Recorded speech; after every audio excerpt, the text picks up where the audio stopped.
피고인 윤석열을 무기징역에 처합니다.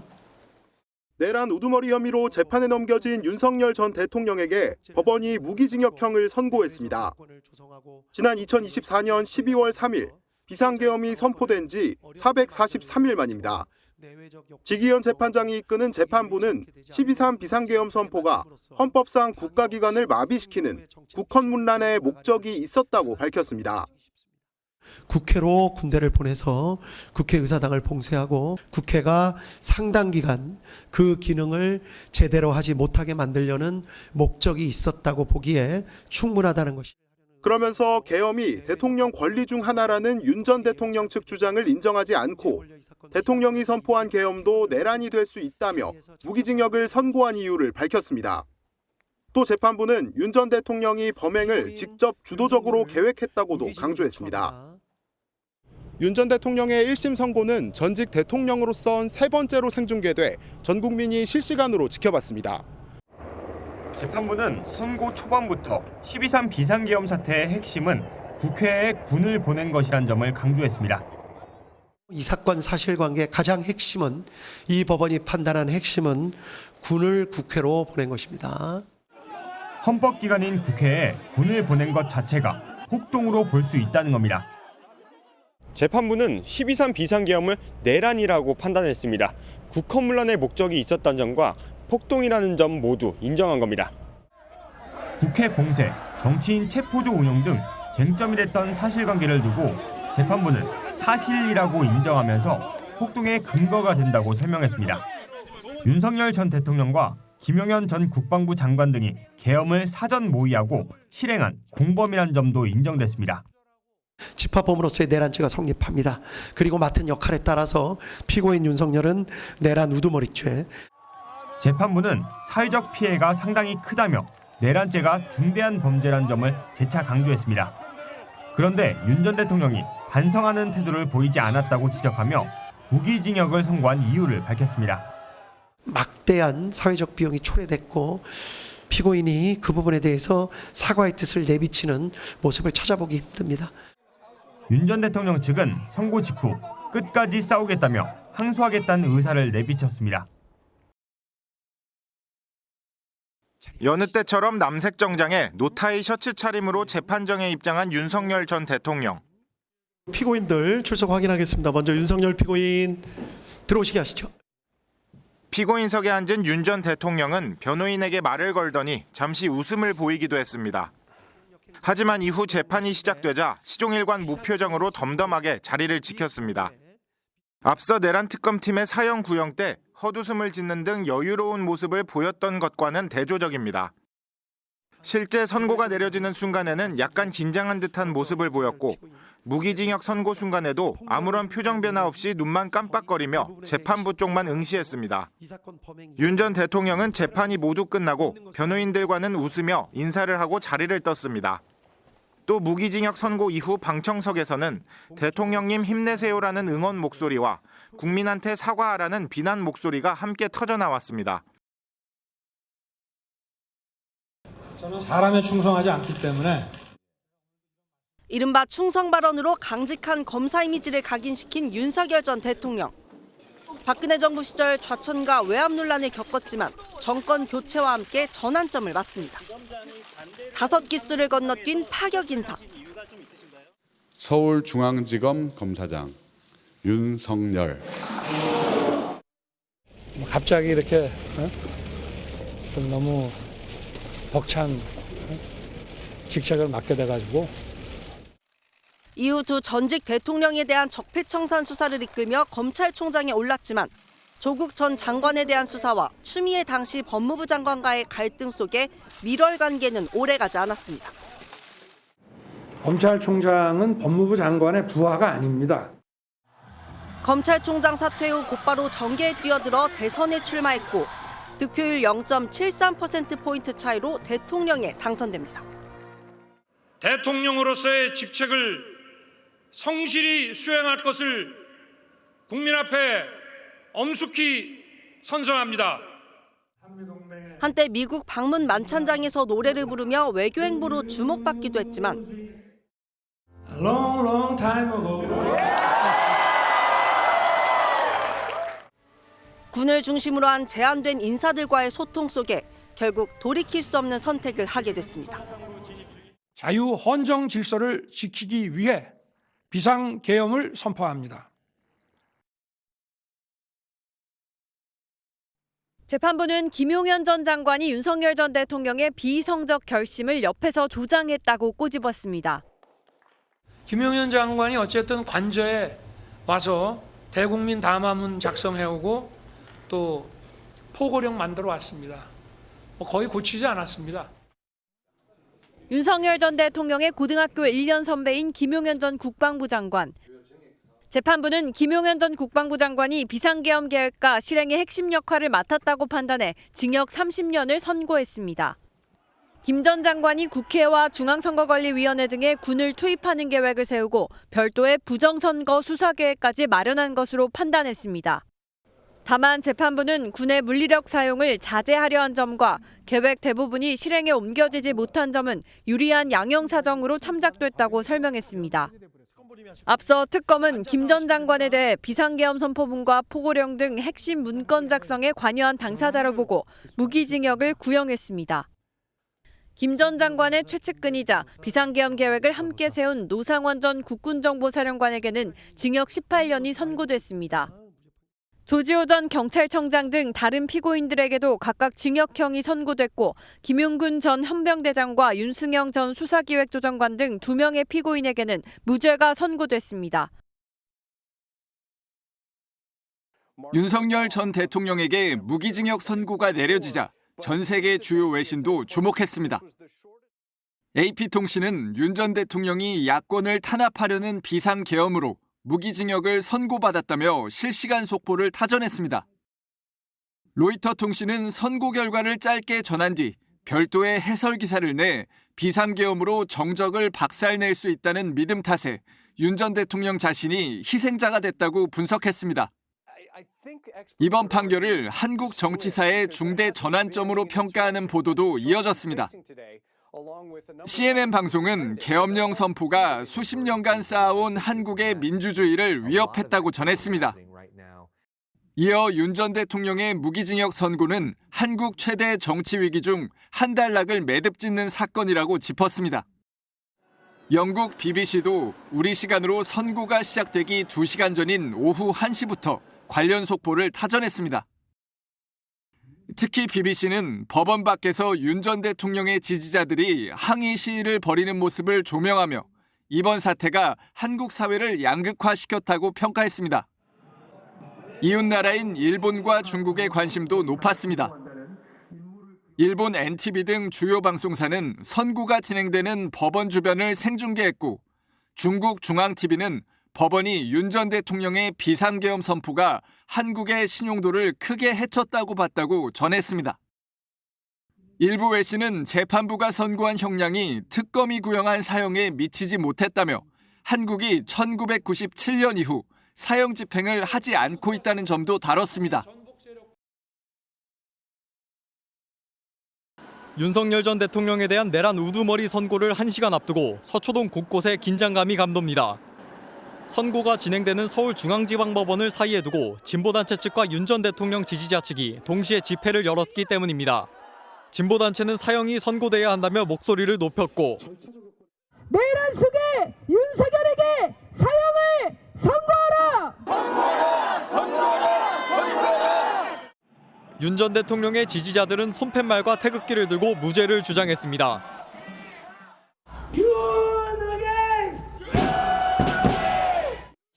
불과 300여 미터를 사이에 두고 목소리가 갈렸습니다. 한쪽에서는 응원이, 다른 한쪽에서는 사형 촉구가 이어졌습니다. 하지만 윤 전 대통령에게 무기징역이 선고되자 양측에서 당혹스러운 분위기가 감지됐습니다. 진보단체 측은 윤 전 대통령에게 사형이 선고되지 않았다고 울분을 토했습니다. 당연히 국민들한테 너무나 잘못을 해가지고 사형을 받을 걸로 예상하고 왔는데 반면 응원의 목소리를 높이던 윤 전 대통령의 지지자들은 안타까움을 보이며 눈물을 보이기도 했습니다. 결과에 대해서 너무 참담하고요. 일반 상식으로 통하지 않는다는 게 너무 안타깝고. 결과에 불복한 윤 전 대통령 측에서 항소장을 제출하면 다시 한번 집회 열기가 뜨거워질 것으로 전망됩니다. 1년 넘게 공판을 진행한 지기현 부장판사의 재판은 초기부터 순탄하지 않았습니다. 지난해 3월 지 부장판사가 윤석열 전 대통령의 구속 취소 결론을 내리면서 강한 비판에 마주했습니다.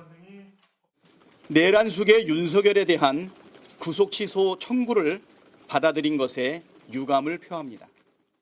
윤 전 대통령 측은 고위공직자 범죄수사처의 수사권을 문제 삼으며 구속 정당성을 공격했었는데 실제로 구속 취소 결정을 내린 겁니다. 일각에서는 지 부장판사가 이끄는 재판부가 윤 전 대통령에게 유리하게 판결을 내리는 것 아니냐는 우려를 제기했습니다. 그러다 한 달 뒤 더불어민주당이 지 부장판사의 룸살롱 접대 의혹을 제기하면서 논란은 더욱 가중됐습니다. 재판이 본격화되고 나서도 재판 진행 방식을 두고 설왕설래가 이어졌습니다. 과도하게 재판을 방해하는 행위는 엄하게 꾸짖으면서도 프로랑 아마추어 차이는 프로는 징징대지 않습니다. 그러니까 결심 공판에서 피고인들의 최후 진술을 시간 제약 없이 듣다가 이틀에 걸쳐 재판이 진행됐습니다. 초췌한 모습을 많이들 보시게 됐는데 소송 진행을 원활하게 하지 못한 제 잘못입니다. 당시 법조계에서는 중요한 사건인 만큼 지 부장판사가 절차적인 문제를 최소화하려다 비판에 직면한 것이라는 분석도 나왔습니다. 모든 재판이 생중계되며 유례 없이 재판장이 큰 주목을 받았던 43차례 공판 끝에 지 부장판사는 공수처의 내란죄 수사권을 인정했고 윤 전 대통령에게는 무기징역을 선고했습니다. 피고인들 모두 자리에서 잠깐만 일어나 주십시오. 주문을 선고하도록 하겠습니다.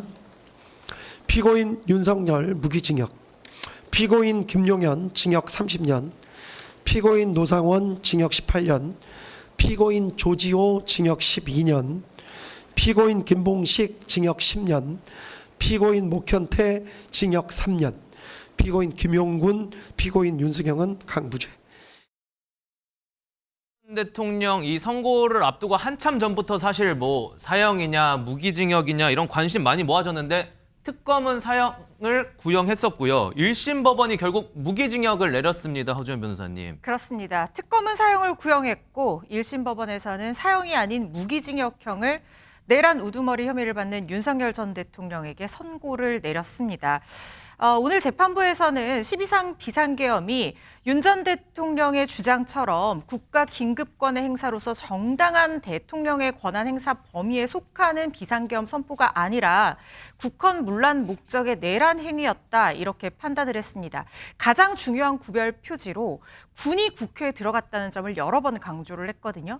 그러니까 정당한 비상계엄의 선포라면 있을 수 없는 행정사법권의 본질적인 침해 행위로서 군이 국회를 어떠한 경우에도 제한할 수 없는 국회의 권한을 행사하지 못하게 하기 위해서 들어갔고 국회를 봉쇄했고 체포조 지시가 있었고 실질적으로 이런 부분들이 상당히 이행됐다. 그리고 이 행위 자체가 한 지방의 평온을 해하는 폭동행위, 그러니까 최소한 서울과 수도권의 안녕과 평화를 위협할 정도의 폭동행위에 해당한다라고 판단을 했습니다. 네. 아울러 윤석열 전 대통령은 대통령으로서 정당하게 행사되어야 할 권한 범위를 넘어서서 해당 권한을 오남용해서 대통령의 지위로서 행사할 수 있는 비상계엄의 권한을 국헌 문란 목적의 폭동인 내란 행위로서 행사를 했고 이 부분을 주도적으로 계획하고 이끌었다는 우두머리 혐의가 인정이 돼서 무기징역형이 선고가 됐는데요. 그 피해 자체가 상당히 막대하고 대한민국의 국가적 신인도를 하락시키고 경제적 위험 그리고 자신의 지시를 받는 군경들이 부당한 지시에 응해야만 하는 상황을 초래했고 많은 사회적 대립을 양산시켰다라고 죄질이 불량하다고 평가를 했습니다. 거기다 반성을 하지 않는 점도 불리한 양형 요소로 설시를 했는데 다만 2023년 10월부터 내란을 1년 넘게 계획했다는 특검의 주장은 받아들이지 않았습니다. 확정적인 내란의 모의가 결심이 섰다라는 부분은 2024년 12월 1일이라고 적시를 했고 그래서 치밀하게 계획을 세운 것으로 보이지는 않고 물리력을 자제한 사정이 있다. 또 초범이고 고령이다. 뭐 이런 양형 사유들을 유리하게 평가를 해서 사형이 아닌 무기징역형을 선고했다는 생각이 듭니다. 또한 사실상 공동 정범으로서 함께 이 내란을 계획하고 실질적으로 주도적으로 이끌었던 김용현 전 국방부 장관에 대해서는 무기징역형이 구형됐습니다만 징역 30년형이 1심에서는 최종적으로 선고가 됐는데요.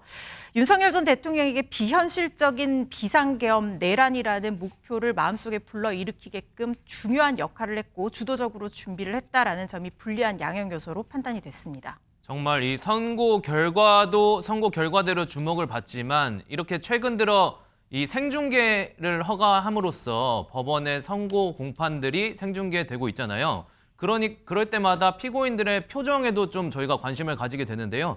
윤석열 전 대통령 표정 어땠을까요, 안진용 기자님?